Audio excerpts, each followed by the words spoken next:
எல்லாருக்கும் வணக்கம்.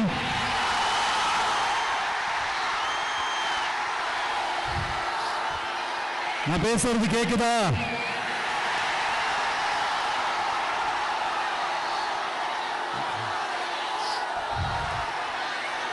அந்த காலத்துல போருக்கு போறதுக்கு முன்னாடி போர்ல ஜெயிக்கிறதுக்காக குலதெய்வம் கோயிலுக்கு போய் சாமியை கும்பிட்டு தான் போருக்கு போவாங்களாம்.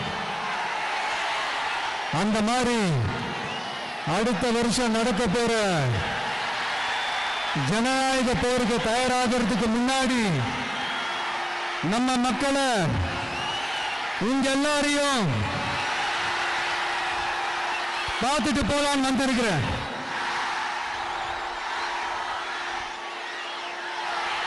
ஒரு சில மண்ணை தொட்டா ரொம்ப நல்லது, சில நல்ல காரியங்களை இந்த இடத்துல இருந்து தொடங்கினா நல்லதுன்ட்டு இந்த பெரியவங்கெல்லாம் சொல்லி நம்ம கேள்விப்பட்டிருப்போம் இல்லையா?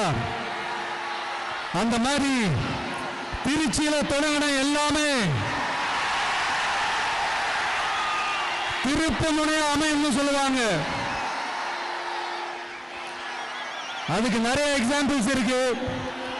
லைக் அறிஞர் அண்ணா அவர்கள் முதல்ல தேர்தலில் நிக்கணும்னு நினைச்சதே திருச்சியில தான். நான் சொல்றது 1956ல.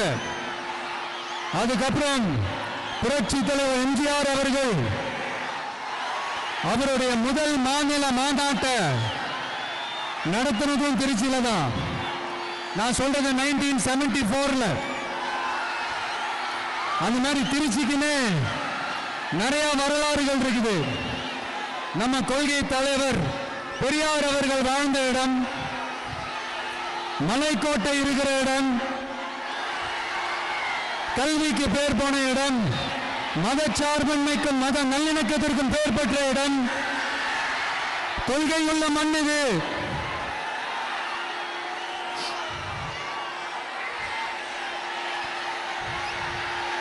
அது மட்டும் இல்ல, இன்னைக்கு உங்க எல்லாரையும் பார்க்கும்போது மனசுக்குள்ள ஒரு பரவசம், ஒரு எமோஷனல்.